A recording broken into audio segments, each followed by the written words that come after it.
좋은 날입니다. 오늘도 말씀 안에 승리하는 하루 되시기를 기도하겠습니다. 오늘 생명의 삶 본문은 사무엘하 24장 1절부터 14절입니다. 오늘 본문에서는 다윗이 인구 조사를 하는 모습이 나옵니다. 이 구절들을 통해 하나님께서 무엇을 말씀하시는지 한 절 한 절 살펴보도록 하겠습니다. 1절입니다. 여호와께서 다시 이스라엘을 향하여 진노하사 그들을 치시려고 다윗을 격동시키사 가서 이스라엘과 유다의 인구를 조사하라 하신지라. 여호와께서는 다시 이스라엘을 향하여 진노하셨다고 나옵니다. 여호와께서 이스라엘에게 다시 진노하신 이유는 그들이 사울과 압살롬을 쫓을 때와 같이 계속해서 제사장 나라로서 살아가지 않고 비진리를 붙잡고 있었기 때문이었습니다. 그들은 하나님의 능력으로 살아가며 제사장 나라를 이루어가는 삶이 아니라 강력한 군사력으로 세상을 통치하는 하나님의 나라를 꿈꿨습니다. 이러한 모습에 하나님께서 이스라엘을 치시려고 다윗을 격동시키셨습니다. 평행 구절인 역대상 21장 1절에서는 사단이 충동하였다고 말합니다. 이는 욥기에서 보듯 하나님께서 다윗과 이스라엘을 정금과 같이 하시기 위해 사단의 일을 허락하신 것을 표현하는 것입니다. 그래서 하나님은 다윗을 로봇처럼 조정하신 것이 아니라 이 미혹을 통해 그의 육신의 소망이 드러나게 하신 것입니다. 제사장 나라의 왕으로서 신실하게 제사장 나라를 이루어가던 다윗이 갑자기 인구 조사를 하는 것이 이해가 잘 가지 않을 수 있지만 이때의 상황을 알면 조금 쉽게 이해할 수 있습니다. 이때 다윗은 노년이었고 후계자가 될 솔로몬은 젊었을 때였습니다. 이 일은 다윗이 후계자를 세우는 과정의 일이었습니다. 다윗은 전쟁을 해본 적 없는 후계자를 위해 군대를 정비하고 있는 것입니다. 그래야 자신이 일군 제사장 나라를 비진리에게 빼앗기지 않을 것이라 여겼던 것입니다. 하지만 다윗의 이러한 방법은 철저하게 사람의 방법으로 왕국을 물려주는 모습이었습니다. 인구 조사라는 것은 단순히 백성이 몇 명인지를 세는 것이 아니라 세금과 노역, 군사 징집을 위해 사람을 파악하는 것이었습니다. 세상의 나라와 같이 강력한 군사력을 얻기 위한 일이었습니다. 이렇게 다윗은 자신의 조급함과 백성들의 갈망으로 인해 사단의 충동에 넘어가 인구 조사를 하는 죄를 범하게 되었습니다. 조사하다의 원어가 마나로 세다, 계수하다라는 뜻입니다. 이 단어는 창세기 13장 16절에서 하나님께서 아브라함에게 너의 자손들이 땅의 티끌 같아서 능히 셀 수 없다 라고 말하실 때 쓰였었습니다. 이것이 하나님께서 아브라함에게 주리하셨던 제사장 나라 이스라엘의 모습이었습니다. 자녀가 티끌과 같이 많다는 것은 자손의 수가 셀 수 없이 많다는 의미도 되지만 본질적으로 육신이 철저하게 깨어지고 부서진 중심들을 말하는 것입니다. 이러한 자들이 하나님께서 세우리 하시는 아브라함의 자손들이고 제사장 나라의 백성들이었습니다. 그래서 다윗이 후계자를 위해 진정으로 했어야 하는 일은 솔로몬과 이스라엘을 티끌과 같이 깨어진 중심이 되도록 인도하여서 진정한 성전을 세울 자로 세우는 것이었습니다.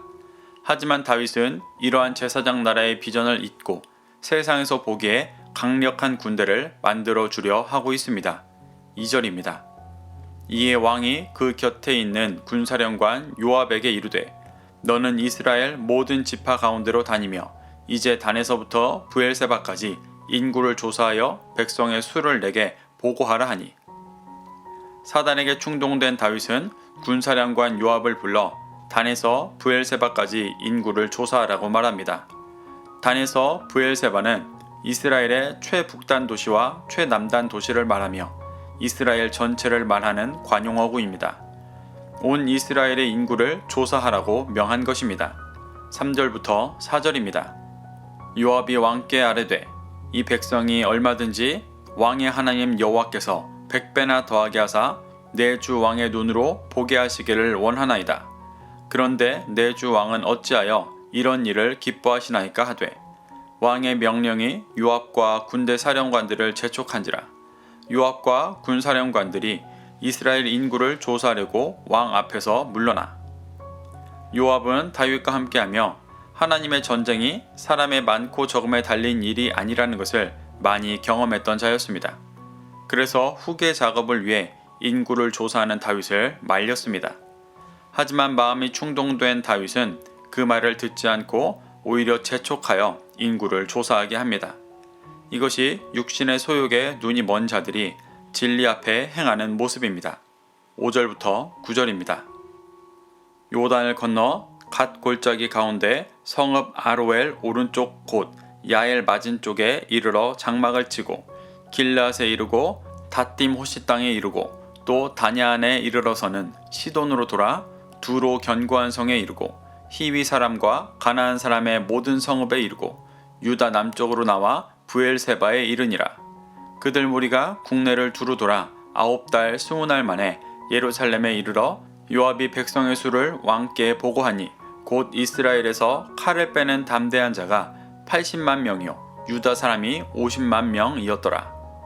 결국 사단에게 충동된 다윗의 명으로 인해 9달 20날 만에 이스라엘 모든 성읍의 인구를 파악하게 되었습니다.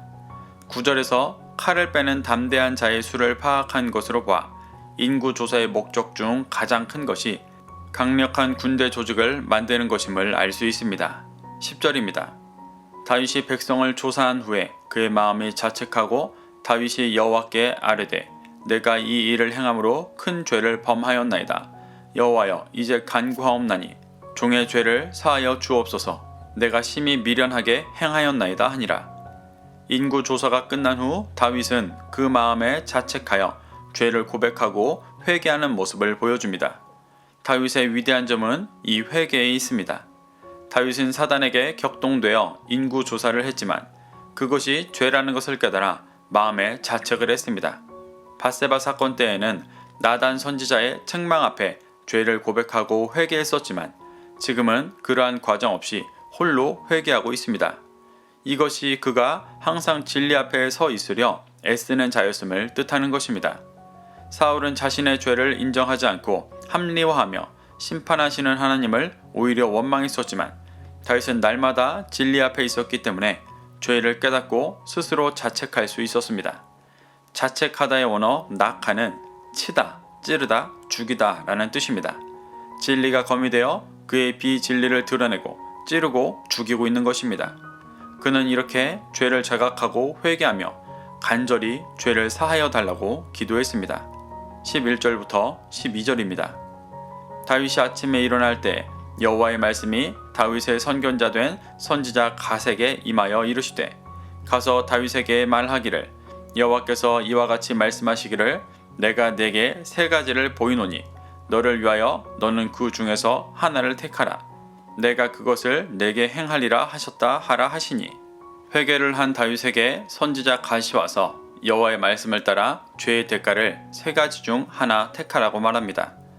하나님은 밧세바 사건 때와 동일하게 다윗의 회개로 그의 죄를 사하여 주시는 것과 별개로 죄의 대가를 반드시 치르게 하십니다. 이것이 성경에서 보여주는 죄의 결과입니다. 회개로 인해 죄를 사해 주시는 것은 그 죄로 인해 구원의 길에서 끊기지 않고 다시 구원의 길을 갈 수 있는 기회를 주시는 것이고 죄의 대가는 반드시 받게 되는 것입니다. 이것을 자기 마음대로 해석하는 자들이 죄를 범하고 기도하여 회개했으니 끝이라고 생각하지만 죄에는 분명히 그 대가가 있습니다. 다윗은 자신의 죄로 말미암아 아주 무거운 죄의 대가를 선택하게 되었습니다. 13절부터 14절입니다. 갓이 다윗에게 이르러 아뢰어 이르되 왕의 땅에 7년 기근이 있을 것이니이까 혹은 왕이 왕의 원수에게 쫓겨 석 달 동안 그들 앞에서 도망하실 것이니이까 혹은 왕의 땅에 사흘 동안 전염병이 있을 것이니이까 왕은 생각하여 보고 나를 보내신 이에게 무엇을 대답하게 하소서 하는지라. 다윗이 갓에게 이르되 내가 고통 중에 있도다. 청하건대 여호와께서는 긍휼이 크시니 우리가 여호와의 손에 빠지고 내가 사람의 손에 빠지지 아니하기를 원하노라 하는지라. 하나님께서는 갓 선지자를 통해 7년 기근, 석 달의 쫓김, 사흘 동안의 전염병 세 가지 중 하나를 택하라고 말합니다. 그의 다윗은 사람의 손이 아닌 여호와의 손에 심판받기를 택합니다. 이로 인해 이스라엘은 전염병이라는 큰 벌을 받게 됩니다. 이를 보며 다윗 왕 한 사람의 죄로 인해 너무 많은 사람을 죽이시는 하나님이 부당하다고 말하기도 합니다.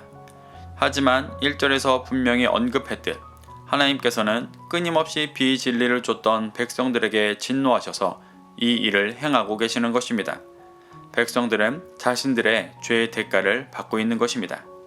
사랑하는 성도 여러분, 하나님께서는 다윗을 통해 이스라엘을 제사장 나라로 세워가고 계심에도 끝까지 그 길을 쫓지 않는 이스라엘을 결국 심판하셨습니다.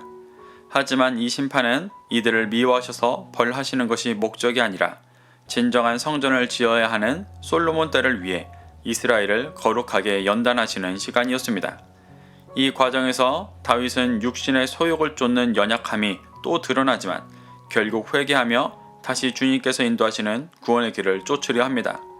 이것이 이스라엘 백성들이 따라야 하는 모습이고 지금 비진리를 쫓고 있는 우리가 하나님께서 주시는 환난 가운데 따라야 하는 모습입니다.